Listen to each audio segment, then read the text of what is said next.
C'est quoi le projet AirDect? Le projet AirDect, c'est un projet qui allie à la fois télédétection et prairie. L'objectif du projet AirDect, c'était de construire un outil à destination des éleveurs où à partir d'images satellites, on pourrait avoir une estimation de ce qui se passe dans les parcelles pour piloter et choisir quelles parcelles on débraye ou pas. Pour ce faire, on s'est appuyé sur un dispositif qui allie à la fois des mesures au sol et puis des images satellites qu'on rapproche.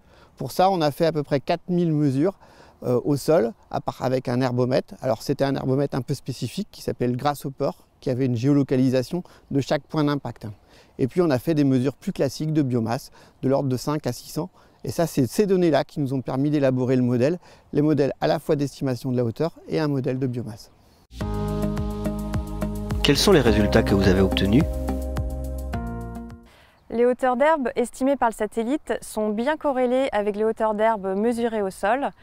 Par ailleurs, le modèle d'estimation des hauteurs d'herbe suit bien la dynamique de croissance de la pousse de l'herbe. En période estivale, quand on a une forte croissance de l'herbe mesurée sur le terrain, eh bien le satellite, lui, prédit bien des croissances positives. Néanmoins, une des limites du modèle est liée à l'ennuagement. Dès lors qu'il y a des nuages, on ne peut pas exploiter les images satellitaires et donc prédire la pousse de l'herbe.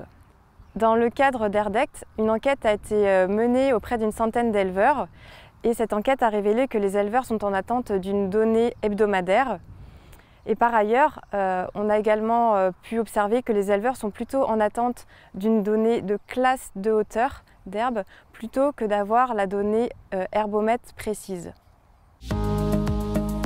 Quel résultat pour les éleveurs? Pour évaluer le modèle, en 2020, on a mis en place un outil qui permettait d'envoyer à chaque éleveur de façon hebdomadaire une feuille récapitulative où il retrouvait des notions de hauteur d'herbe des différentes parcelles.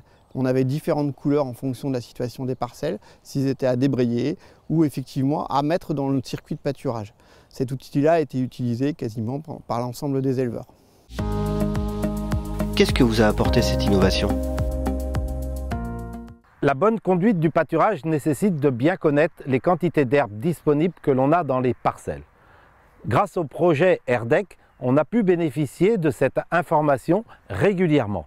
Cette information, quantité d'herbe disponible dans mes parcelles, nous a permis de mieux gérer le pâturage entre les entrées et les sorties des animaux des parcelles, mais aussi de prévoir et d'anticiper les parcelles à faucher. Si je récapitule, le modèle d'estimation de la pousse de l'herbe est adapté aux besoins des éleveurs, les prévisions réalisées sont fiables, mais pas régulièrement dans le temps.